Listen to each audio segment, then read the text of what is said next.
Hello, everyone. This is Mike with Real Dead, and we are going to look at a clown in a cornfield. I always want to say clown in the cornfield, but clown in a cornfield just came out today. Saw the sneak peek yesterday. We put out a spoiler-free review on the 9th, and this will be coming out on the 10th with the spoilers on it. So I want to kind of read you the synopsis up front, and I'll show you some B-roll along the way here.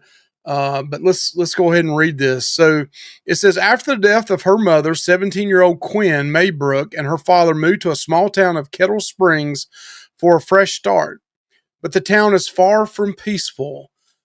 It's divided between the old-fashioned adults who want to restore traditional values and the rebellious teens who just want to have fun. Tensions explode when a figure dressed as Friendo the Clown, the mascot of the old corn syrup factory, starts killing the local teens at a party in a cornfield. As the body count rises, Quinn realizes that the murders aren't random after all. There's a sinister plan behind them, and the adults of Kettle Springs may be hiding something far worse than just resentment. So that pretty much tells you basically the spoilers of the movie.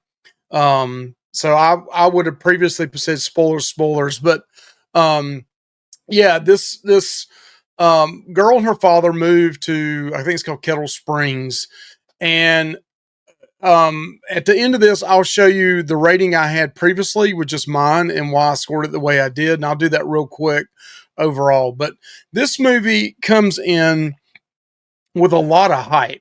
It's going to be hard, and I'm going to tell you up front, it doesn't compare with Art the Clown. Art the Clown's an entity, so is Pennywise, whereas this is human beings, even though they somehow have superpower strength sometimes, when we'll talk about that. But this movie, her and her dad moved to this small town, this old house out in the middle of nowhere, out in the Midwest. And she starts going to school. She just so happens to fall into the cool crowd and those that are in trouble. One thing I liked about this was this cool crowd, or the ones that got in trouble, are vloggers, and we do vlogging ourselves. And they're creating all these followers by this Friendo the Clown that they do of these reenactments of kills and kind of create their own horror movies. I really enjoyed that part of the storyline. The rest of that first 20 minutes of it was kind of like, nah, it's like high school drama. And how does a girl from Philadelphia fall into a Midwest cool crowd right off the bat? I don't know. It just felt really rushed and kind of forced in my opinion, on that. Also, at the very beginning of this, it starts out in 1991 with a couple making out. They run out in the cornfield, and then they both get killed. And then it comes to the present time now. So what you find out is the older generation in this town feel like this young group of kids that are vloggers are the ones that started a fire at the syrup plant that burned down, in which most of them worked there. They even had family members. One of the teachers, his brother, I think is who it was, committed suicide because they didn't have any money. They didn't have a job anymore. And so there's this tension built up. And I will say this, the movie definitely, I can see this movie being an anthem for the younger generation. Listen, I'm an old head speaking from my point of view of a 50-year-old. I think this movie for the teenagers and early 20 crowd will like it. And they'll basically be shooting a middle finger up towards the older adults. And then the older adults, like late 40s, in their 50s, are going to be like, nah, it's not for me. I enjoyed the movie overall. I can get what they're trying to come from, because every generation thinks they're the smartest. They're the new hip thing. I was that same way when I was 18, 19. And now that I'm 50, I'm seeing the new generation. My son, who's a teenager, kind of say, hey, Dad, you're the old. You're the old, you're out, and we're in. And this movie definitely has that vibe. So I can see on Rotten Tomato, this thing will settle in around the 60s to 70s, 60, 65 score, with the younger generation really liking it. And then my generation, the older, not liking it as much. And in this movie, what happens There's some really good kills in here. I think one, the guy, and you saw in the previews, was weightlifting, and then at the very end they can't get the last rep, and then Friendo the Clown comes in, puts like a hacksaw there, and then chops the guy's head off. It falls into a cooler, which I thought was hilarious. I laughed at that.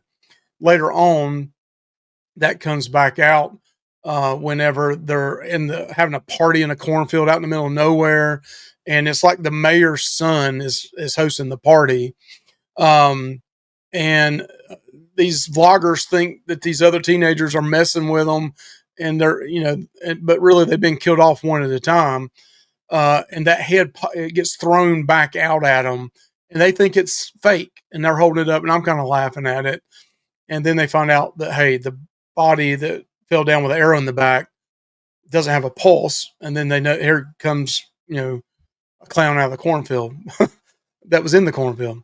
So what the synopsis of this movie overall is, though, is that the older generation in the town is against the younger generation, and it's kind of like that in real life too. There's some political comments made in here. There's some um, old, new. They make fun of the young, they make fun of the old, but it's definitely written towards, the books were written towards young adults. So you can tell it's more favored that way. I don't think they allow the story to marinate enough so that you can really see why this older generation didn't like the younger generation. They do show, they get blamed for everything. And when you're young, that's how it is, right?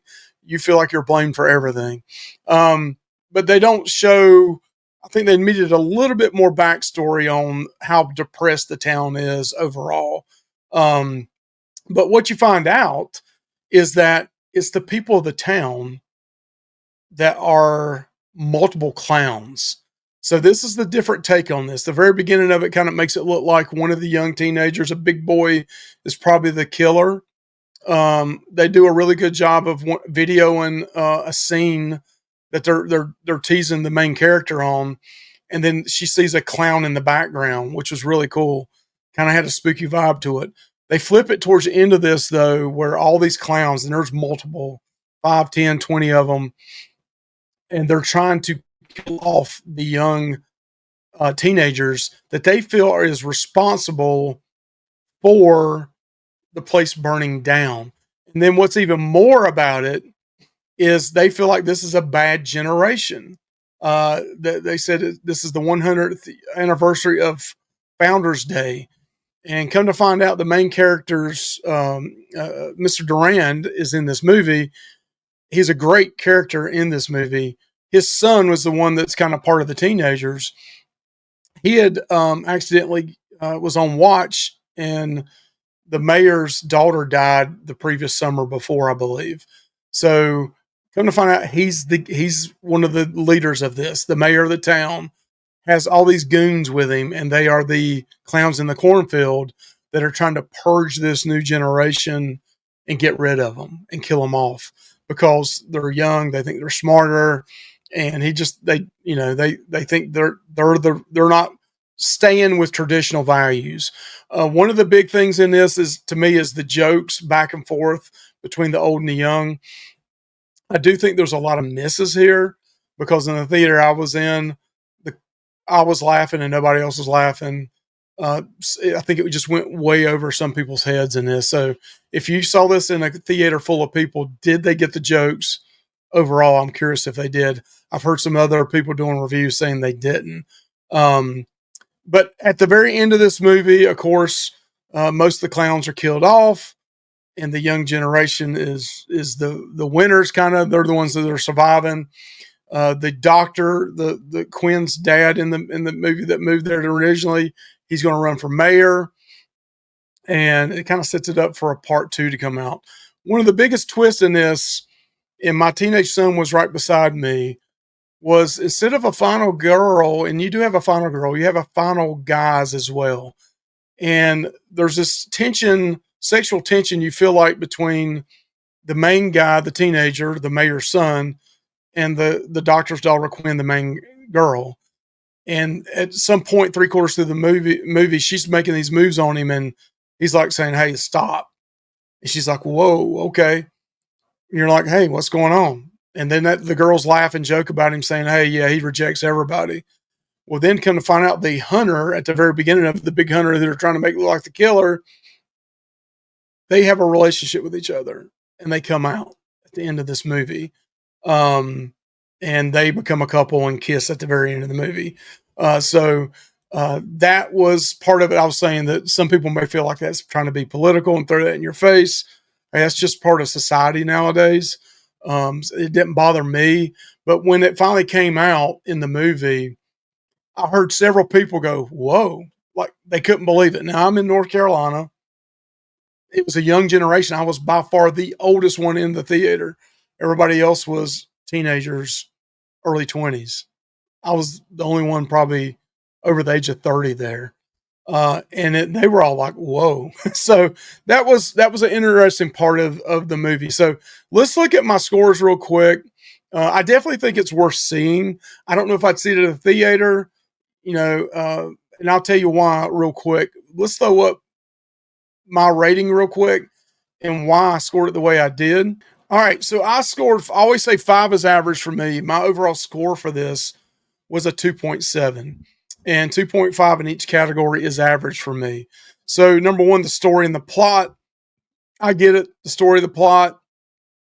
To me, this movie didn't do anything really out of the ordinary. It kind of stole from everything else, like a Scream, a Thanksgiving, but still, it was okay. It delivered on what it said it was going to do, but there was just no nothing new to me that I hadn't seen in other horror movies. The one thing I did think that was different was it's plotting the young against the old, and I haven't seen that so much in horror movies before. Direction, access, the director's vision, storytelling ability, and execution. I gave that a 3 as well. Again, a little bit above average. I do think, like I said earlier, they could have marinated more on these relationships between the older and new generation. And why was the older traditional generation really upset with these young folks overall? I mean, what all was behind it? I mean, I understand they were trying to make the narrative that the kids set the place on fire. And then the son of the father of the mayor also said, hey, you did it just to get the insurance money. And that probably was the case. They were trying to flip the script, make the town look like the teenagers were the issue, when really they were trying to purge them because of they were rebelling against the status quo.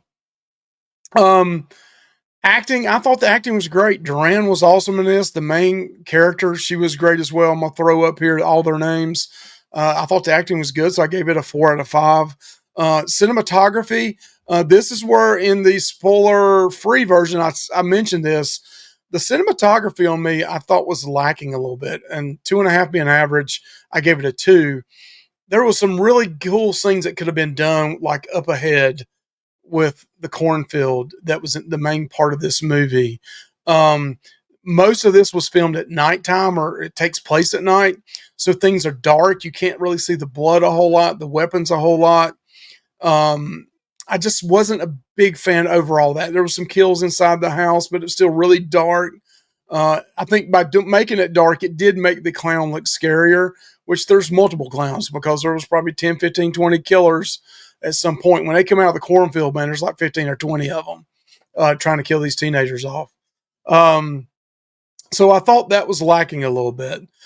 Music is a big one to me. Now, listen, I'm an old head. Maybe this music is newer that I didn't know about it, but my son, who's a teenager, he didn't know about it either. I think they really made a huge mistake in this movie, and maybe it was just strictly financial reasons why. But this thing started in the early 90s, 91.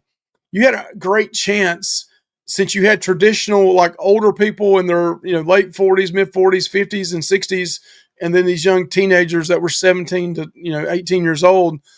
You had a great opportunity to play old school music like Pearl Jam or Alice in Chains or Nirvana or 80s hair bands, have that music playing for part of it, and then bring some of the newer stuff out. Um, my son hated it. He said he didn't, maybe he just missed who these newer bands were that they were playing. It kind of felt a little cheesy, like it was something you got off of some kind of vlogging, like Epidemic Sound or something, or got it on YouTube free, no copyright. I don't know. I thought they made a huge mistake there. So music, I only gave it a 1.5 on that. I thought they really could have done more with that. And then the kills, I gave it an average score.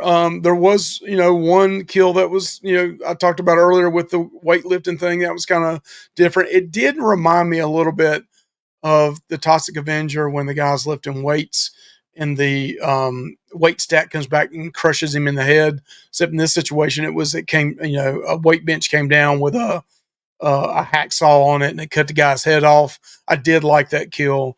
But like they were like, some of the kills in it were like sticking an electric prod down somebody's throat. I mean, come on. I mean, it's electric prod. It's no big deal. These were not supposed to be super entities or superhuman strength. And they picked somebody up with a pitchfork. You knew a pitchfork was going to be used in it, right? A pitchfork was used and then picked the girl up in the air. Come on now. None of those people are that strong that they're going to pick up, 130, 150-pound girl like that and hold her straight up in the air like that. It was just not realistic. Again, a little bit of the comedy and campiness maybe was the reason that was in there. But yeah, I gave it a 2.5 average on that. So my overall score was a 2.7 on a 5-point scale, star scale. That would equate to a 5.4 on a 10-point scale. Like I said earlier, I think this thing's really right around a 6, probably 5.5 to 6. And I think it will go in on Rotten Tomatoes after a couple weeks, after a couple months, when things settle down. I think it'll be right around the 60 to 65 mark, in my personal opinion. Definitely not Sinners, definitely not Companion, and in my opinion, definitely not Art the Clown or Pennywise, but it's worth seeing. So I'm going to leave it up to you if you want to go sit in the theater or not. I hope you enjoyed this review with some spoilers in it. And hey, if you're an old head like me, what did you think about this Battle of the Generations? I'm sure some people are going to come back and say, hey, this is a woke statement or something. I don't know. I don't know about all that. I don't really think it was that much, but it was heavily favored towards the young generation. And I definitely can see this being an anthem down the road for the young generation to kind of say, hey, this is our killer going forward. And I can see a part 2 and part 3 coming out. Thank you guys. Please like and comment and subscribe to Real Dead and tell us what you think. Have a good one. Bye.